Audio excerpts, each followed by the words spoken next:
کسی نے یہ کہا کہ مسجد اقصی پکار رہی ہے، بلا رہی ہے، مر مٹنے کا وقت آیا، کٹنے کا وقت آیا. اصل یہ اسٹرکچر بنانے کا مقصد تو یہ ہے کہ مسلمانوں کو بھلا دیا جا رہا ہے کہ مسجد اقصی کی حقیقت کیا ہے. اس لیے مسجد اقصی کی حقیقت ہمارے سامنے صاف ہو جائے، واضح ہو جائے، اس لیے آپ کے سامنے یہ ڈھانچہ بنایا گیا ہے. اب سب سے پہلے اس کا ایک بڑا تاریخی پس منظر ہے، ایک لمبی تاریخ ہے. اس کی تعمیر کی ابتدا کب ہوئی، کس طرح منظم کیا گیا. اولین ترین درجے میں حضرت یعقوب علیہ السلام کو وحی الہی کے ذریعے سے اس کی نشاندہی کی گئی تھی. پھر اس کے بعد انہوں نے تعمیر کی ابتدا کی. حضرت داؤد علیہ السلام نے بھی تعمیر کو جاری رکھا. حضرت سلیمان علیہ السلام کے زمانے میں یہ تعمیر تکمیل کو پہنچی.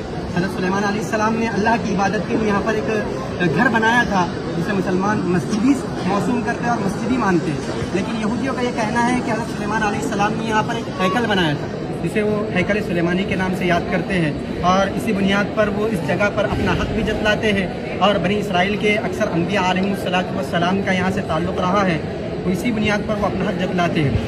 اب یہاں پر وہ ہیکل کو سب سے پہلے جس نے مسمار کیا اور ڈھا دیا تھا وہ بخت نصر نامی ایک بادشاہ ہے جس نے 589 عیسوی میں اس کو منہدم کر قبل مسیح میں اس کو منہدم کر دیا تھا اور ڈھا دیا تھا. اس کے بعد اس نے یہودیوں کو یہاں سے اس شہر سے جلا وطن کر دیا، نکال دیا. پھر ایک شہنشاہ فارس جس کا نام سائرس اعظم بتلایا جاتا ہے، اس نے اس علاقے پر اپنی حکومت قائم کی، قبضہ کیا. پھر یہودیوں کو یہاں لا کر بسایا. دوسری مرتبہ یہودیوں نے پھر اپنے ایک بادشاہ جس کا نام ہیرود اعظم ہے، اس کی زیر نگرانی میں ایک اور ہیکل تعمیر کیا جسے بھی ہیکل سلیمانی کہا جاتا ہے. پھر اس کے بعد ایک رومی جنرل تھا جس نے 70 عیسوی میں اس پورے ہیکل کو مسمار کر دیا جس کو ٹائٹس کے نام سے یاد کیا جاتا ہے، اس رومی جنرل کو. پھر 4 صدی عیسوی میں ان تمام رومیوں نے مسیحیت قبول کر لی اور عیسائی مذہب کو اپنا لیا. پھر یہاں پر انہوں نے اس کی بنیاد پر بڑے بڑے گرجے گھر تعمیر کروائے، اپنی عبادت خانے بنوائے. اس احاطے کی جو مقدار پیمائش رقبہ ہے کم و بیش 36 ہیکٹر پر پھیلا ہوا ہے. اور اس کے ایک جانب بیت الحم نامی شہر ہے جس کو آپ نے گزشتہ نقشے میں جان لیا ہے، وہ حضرت عیسیٰ علیہ السلام کی جائے پیدائش ہے. اسی مناسبت سے وہ مسیحیوں کے نزدیک کافی مقدس جگہ مانی جاتی ہے، اور ان کے عقیدے کے مطابق اس علاقے میں حضرت مسیح علیہ السلام کا ایک مقبرہ ہے جو بالکل غلط عقیدہ ہے. قرآن اس کی ترجمانی کرتا ہے، بتلاتا ہے کہ حضرت مسیح علیہ السلام کو اوپر اٹھا لیا گیا. اب یہ مسیحیوں کے قبضے میں رہا، مسلمانوں کے قبضے میں کب آیا؟ اس کی تاریخ کچھ اس طرح ہے کہ حضرت عمر رضی اللہ تعالیٰ عنہ کے زمانے میں عہد فاروقی میں اس کو مسلمانوں نے اپنے قبضے میں لیا. حضرت عبید اللہ بن جراح رضی اللہ کے زمانے میں حضرت عمر رضی اللہ تعالیٰ عنہ کی خلافت کے دور میں اس کو اپنے قبضے میں لیا، اور اس وقت یہ بالکل مسمار ہو چکا تھا. حضرت عمر آئے، یہاں پر اس جگہ کو صاف کیا. اس علاقے میں حضرت عمر نے نماز پڑھی اور یہاں پر ایک چھوٹی سی لکڑیوں کی مسجد تعمیر کی تھی.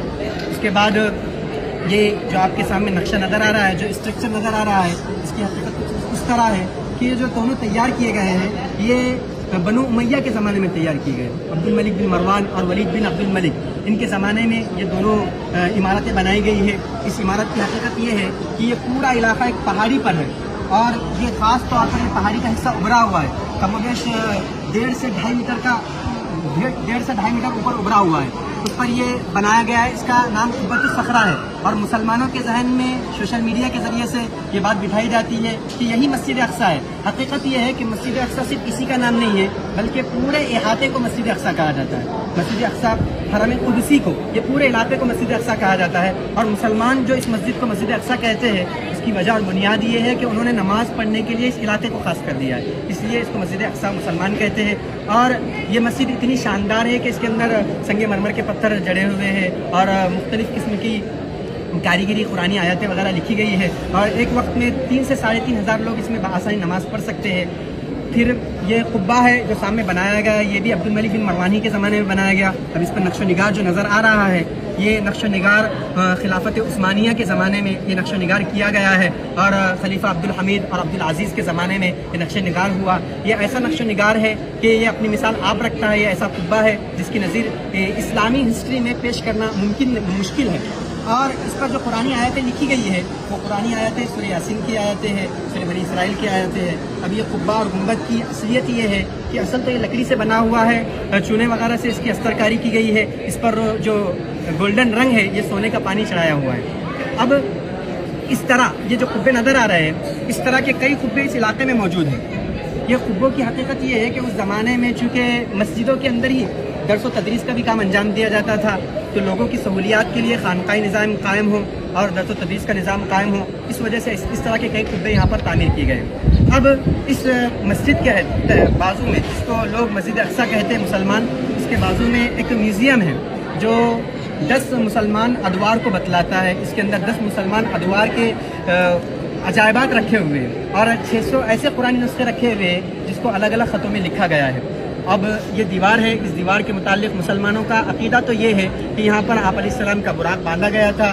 عیسائی یہودیوں کا عقیدہ یہ ہے کہ 70 عیسوی میں جو رومی جنرل تھا ٹائٹس، اس نے جو ہیکل سلیمانی تعمیر منہدم کر دیا تھا، اس کا باقی ماندہ حصہ یہ ہے۔ اسی وجہ سے وہ اپنی ایک عبادت کی نشاندہی کے طور پر یہاں پر آتے ہیں، گریہ وزاری کرتے ہیں، اپنی منتوں مرادوں کی چیزیں یہاں پر رکھتے ہیں۔ اور اس طرف کا جو علاقہ تھا یہ شہر کی آبادی تھی، یہاں پر ایک مسجد آباد تھی۔ اس کے بعد مسلمانوں کی وقت کی جائیدادیں تھیں، ان کم وقتوں نے ان جائیدادوں پر حملہ کر دیا، مسجد کو مسمار کر دیا اور اپنی عبادت کے لیے خاص کر دیا۔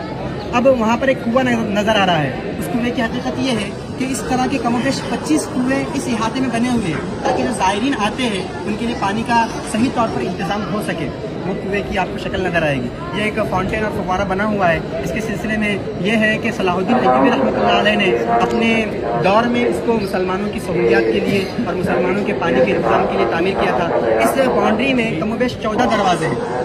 ایک دروازہ نمونے کے طور پر بنا دیا گیا ہے جس کو گولڈن ٹیمپل کہتے ہیں۔ یہاں پر سلیمان علیہ السلام کا استبل کہا جاتا ہے۔ اس کو پہلے زمانے، اب تو اس کی کوئی علامت اور نشانی باقی نہیں رہی، بلکہ یہاں پر ایک نیچے تل میں ایک مسجد ہے جس مسجد مروان کہا جاتا ہے، اور وہی مسجد کے متعلق یہ بات بھی ہے کہ یہی وہ مسجد ہے جہاں مریم علیہ السلام رہا کرتی تھی، اور یہ اب اس کی کوئی حقیقت باقی نہیں رہی۔ اسی طرح ہم یہ آپ کے سامنے جو اسٹرکچر اور پورا نقشہ پیش کر رہے ہیں، مقصد تو یہ ہے کہ کسی نہ کسی طرح ہمارے ذہن میں مسجد اقصیٰ کی یاد تازہ ہو جائے اور یہ بات ہمارے ذہن میں آ جائے کہ مسجد اقصیٰ کیا ہے، کیا حقیقت ہے، تاکہ ہمارا جو اس سے رشتہ ہے وہ مضبوط سے مضبوط ہوتا جائے اور ہم اس کے سلسلے میں فکر اور کوشش کریں۔ اللہ تعالیٰ سے دعا ہے کہ اللہ تعالیٰ اس بات کی توفیق عطا فرمائے۔